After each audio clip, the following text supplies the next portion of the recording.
Yo, salut les zéros, ça fait un moment qu'on s'est pas vu, qu'on s'est pas entendu, que je vous ai pas posté des trucs et tout ça. J'étais pas mal occupé sur plein de choses très intéressantes, mais je vais pas vous raconter ma vie. Aujourd'hui, on va jeter un petit œil sur le rendering volumétrique à partir de fichiers OpenVDB sur Octane, parce que c'est vraiment quelque chose de très intéressant. Même si je vous ferai très bientôt un petit tuto sur le rendering volumétrique sur un autre moteur de rendu qui s'appelle Redshift, que j'ai beaucoup apprécié. Le rapport qualité-prix est très sympa. Pour moi, c'est moins bien qu'Octane dans la plupart des cas, mais alors pour ce qui est du volumétrique, je vais être vulgaire, mais putain, ça envoie du gros. Donc aujourd'hui, on va se faire un petit FumeFX. C'est un petit... c'est un outil que j'aime beaucoup. Il y a PhoenixFD, bien sûr. Octane est compatible aujourd'hui avec PhoenixFD 3.0. On verra ça une autre fois. Donc là, je crée un volume FumeFX. Et puis, je vais ajouter une source rapidement ici dans les... dans les helpers. FumeFX, Simple Source. Je crée une Simple Source là en bas qui a une forme sphérique. Voilà, je la monte un petit peu parce que par défaut ça va nous créer une flamme avec une fumée. Je resélectionne le FumeFX et puis j'active son interface. Ok. J'affiche le preview, on va le réduire parce que j'ai des écrans 4K, mais là j'enregistre en 2K. J'aime bien activer le preview en Use GPU, ça va beaucoup plus vite. Et puis on va dans Object Source et on va sélectionner notre source là en utilisant ce bouton Pick Object et je vais lui dire la source c'est ça. Ok, maintenant j'ai une source qui va émettre, si je regarde la source, donc on a une source sphérique qui a une certaine taille que l'on peut modifier. Tiens, je vais augmenter la taille, la hauteur de mon FumeFX. Voilà. Allez, je reprends la source. La source, elle émet quoi? Elle émet du fuel, 7, 100%. Enfin, 100%, 100. Oxygène, température 300. À partir d'une certaine température, c'est-à-dire à partir de la température de 100, le fuel prend feu, quoi. Donc on peut baisser un petit peu, tiens, je vais mettre à 150 la température. Et puis smoke, ça émet du smoke à un niveau 2, c'est largement suffisant pour ce que l'on a. Ensuite on a la vélocité. Alors la vélocité, il y a un truc qui est intéressant, c'est que la vélocité, notamment de la fumée, est dépendante du mouvement de l'objet, c'est-à-dire de l'arrêt de la source ici, hein. L'objet ne bouge pas, donc ça n'a aucune incidence, mais on a une vitesse directionnelle qui est de 1, c'est la petite direction là indiquée par cette flèche sur la source. Donc la source va avoir tendance à émettre vers le haut. Ça, pour le fun, je vais le mettre à 0 et je vais laisser le radial, c'est-à-dire tout autour, on va émettre à 0,01 cm. Ok, je reviens sur le simulateur. Deux trucs très importants. On va régler là en bas sur le time control. Je vais me mettre en 25 images secondes. Je vais prendre 400 images de durée. On va aussi dans le output, on va calculer sur 400 images ici. On peut avoir un update preview toutes les 5 images, c'est bien. On va descendre sur le playback à 400, je veux qu'il joue les 400 enregistrés. Et là, super important, pour pouvoir utiliser du volumétrique rendering sur Octane, il va falloir utiliser des fichiers OpenVDB. Donc ici, je vais créer un dossier qui va s'appeler Octane Test. Et dedans, et là c'est super important, faites attention dans votre nom de fichier, s'il y a des numéros, des chiffres, ça va pas marcher, il vaut mieux les enlever. On les enlève, FumeFX, oups, underscore. Si on laisse des chiffres, dans le nom du fichier, ça part en couille. Le système volumétrique de Octane ne saura pas retrouver les bons noms de fichiers. Donc là, on est dans le dossier Octane Test et on va exporter en OpenVDB File, pas en FumeFX, OpenVDB. Ok. On va pas faire de wavelet, on va pas faire de post-processing, donc tout ça c'est pas très grave. Dans la simulation, si on veut s'amuser, ben, on peut ajouter une toute petite turbulence faible, hein, 0,02 par exemple, augmenter un peu la taille de la turbulence à 5 cm au lieu de 2. Et puis on va lancer un calcul. Allez, oups, je me suis trompé de bouton, c'est celui-là. Ok. Je sélectionne mon FumeFX et je vais lui demander d'afficher le smoke, demander d'afficher le fire. Voilà, le fire on le voit ici en rouge. Voilà, donc là j'ai une simulation qui se déroule et sur cette fenêtre en perspective, voilà, avec les turbulences, j'ai quelque chose de visible. Donc là ça va assez vite parce que j'ai une grille qui est assez faible, hein. Vous voyez le petit carré là?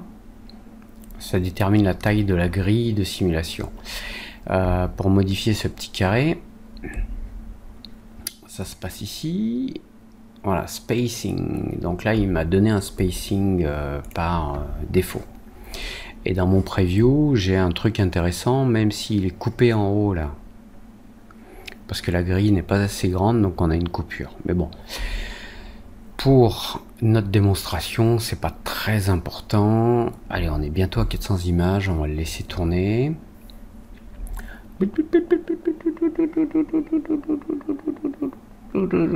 Et on arrive à 400, voilà, ok. Ok, donc là, le principe, c'est que j'ai généré, à partir de Gen, j'ai généré des fichiers VDB.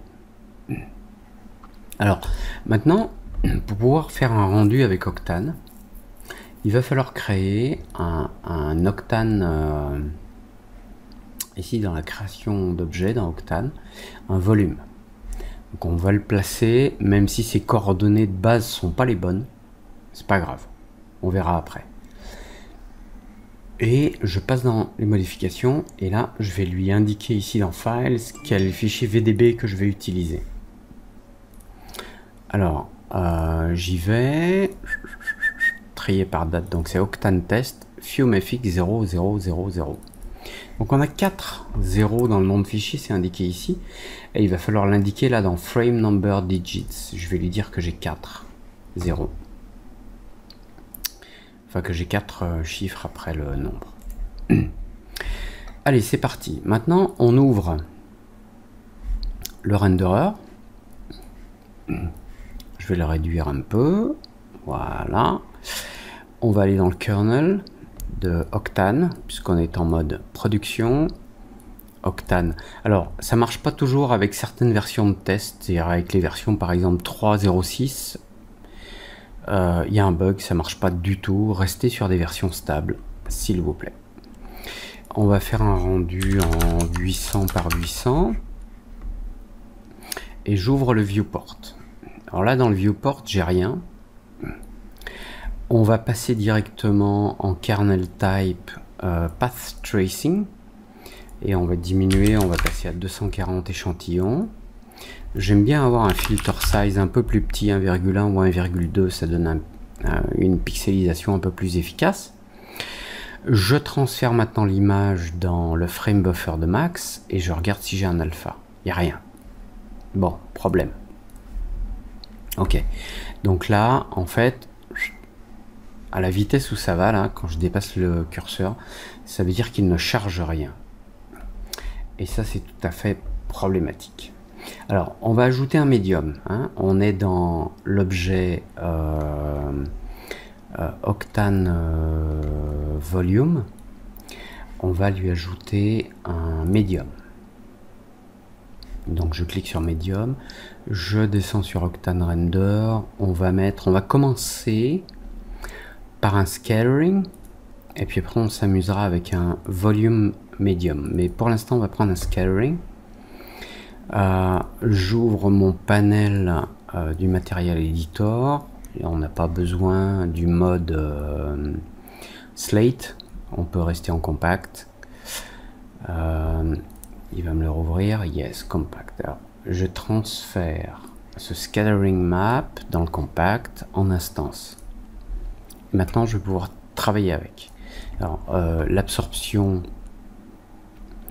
je la laisse médiane.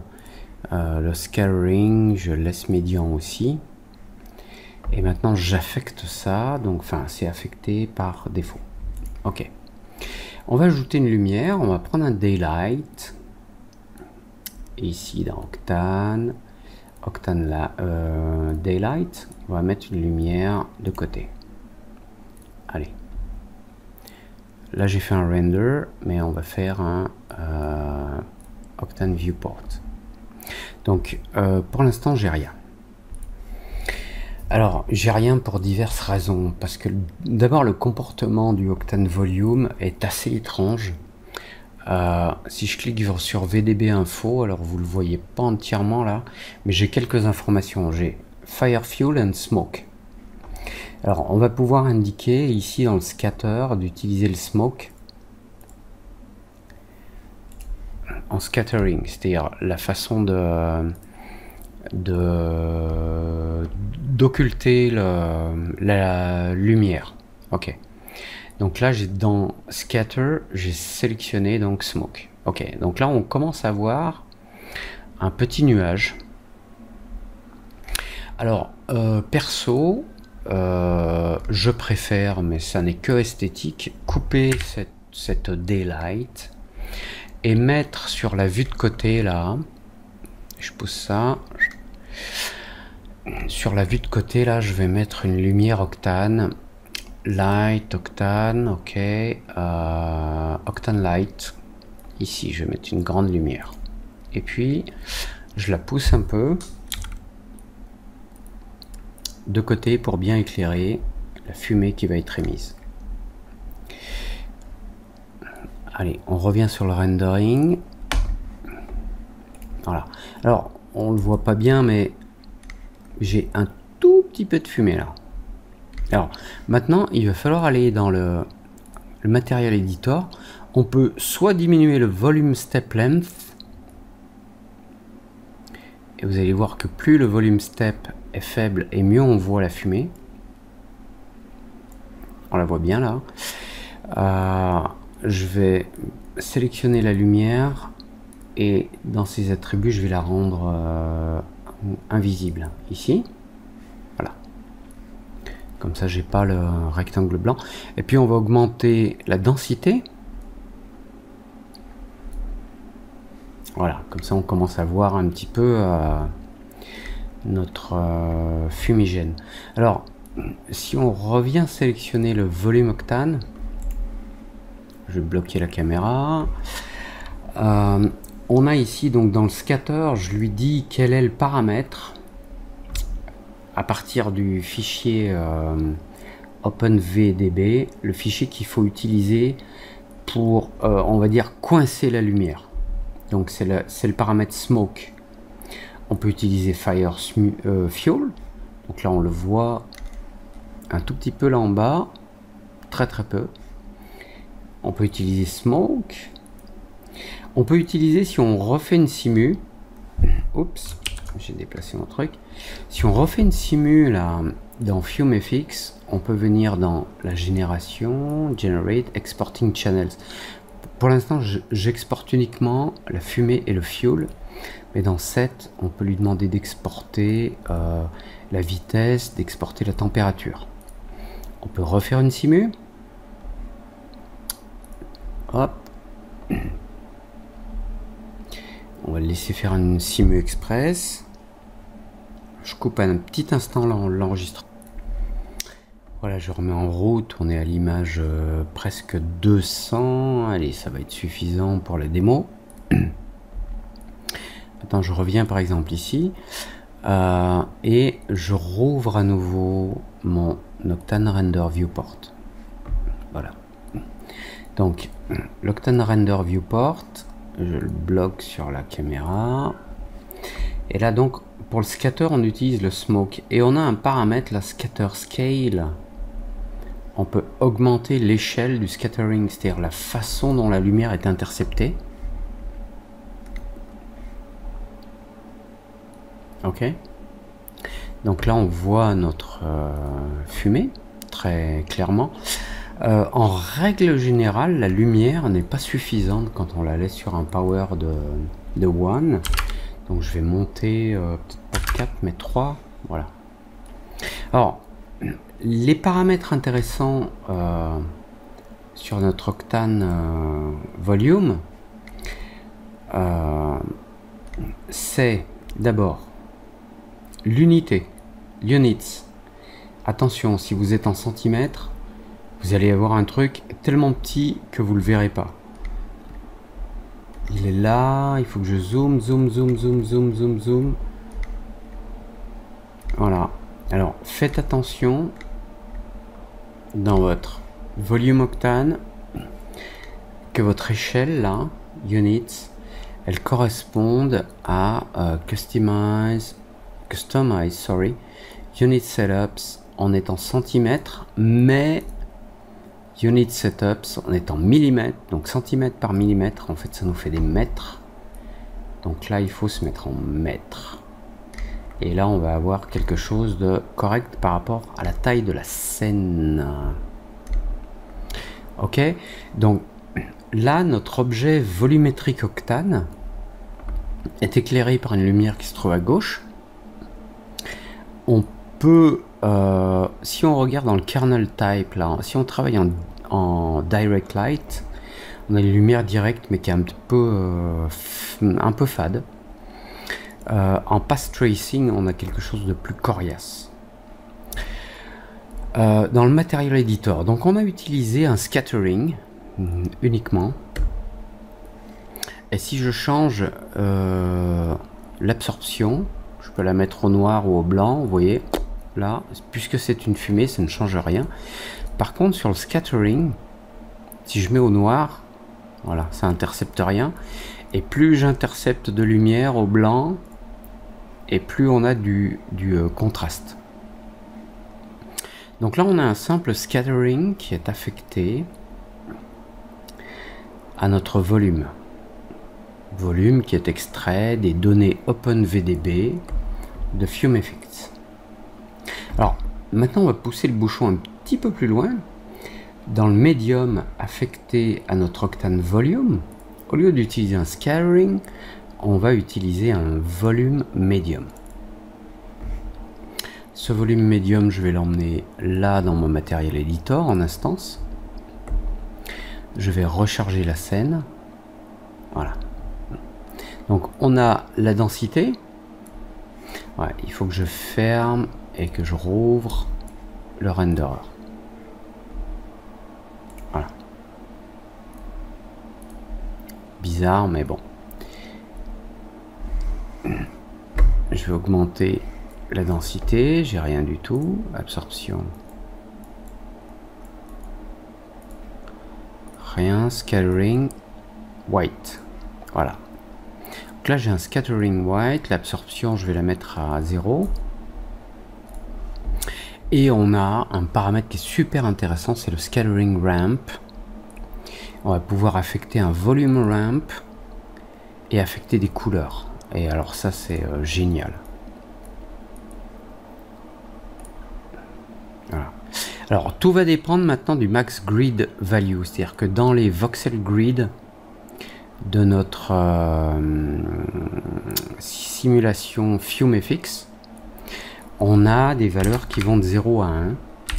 Donc si je mets 1, vous voyez,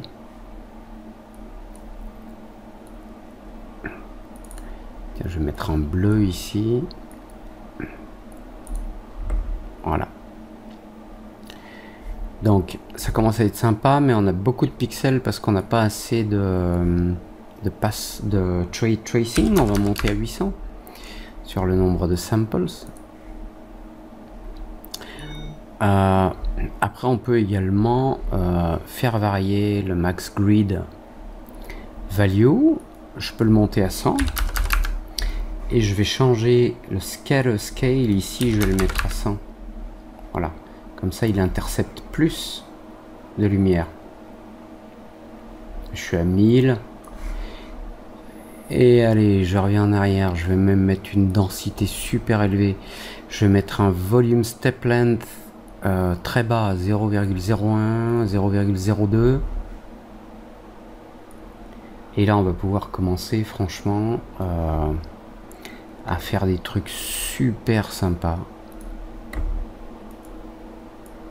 Bon, le scattering je le laisse en blanc.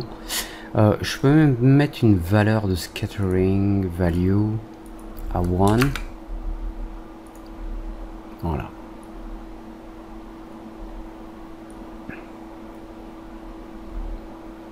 Et après en jouant sur la grid value, on peut commencer à avoir des trucs très cool. Regardez ça. C'est pas du real time, mais parce qu'on a beaucoup de pixels un peu pourris. Mais si on va dans les rendering caméra et qu'on diminue les hot pixels, voilà, on peut faire tomber les hot pixel removal pour pas avoir trop de grains. On va pouvoir bien sûr augmenter le nombre de samples, 1600.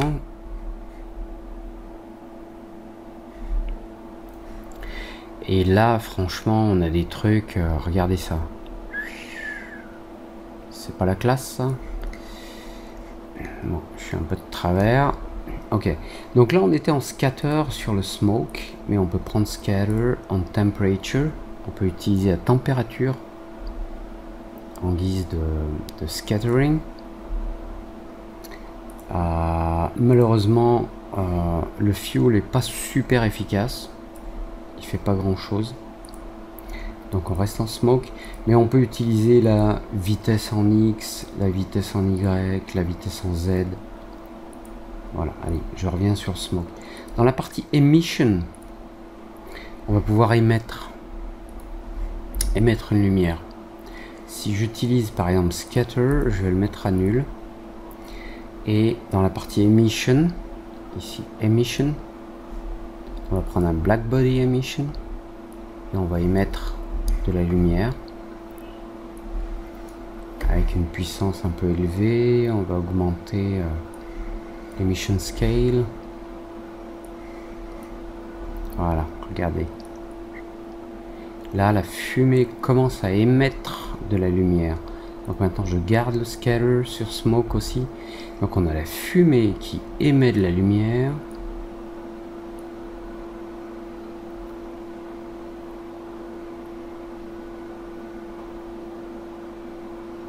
Il faut que je mette un seuil. Voilà. Waouh, là ça commence à assurer grave. Et tout ça en mode real time. Alors, bien sûr, il faudra beaucoup de samples. Il faudra un grand nombre d'échantillons parce qu'on est en train de bosser avec Octane et que là, c'est quand même des choses relativement complexes. Mais franchement, il y a de quoi s'amuser comme il faut, quoi. Il y a de quoi avoir du fun, on va dire. Youhou!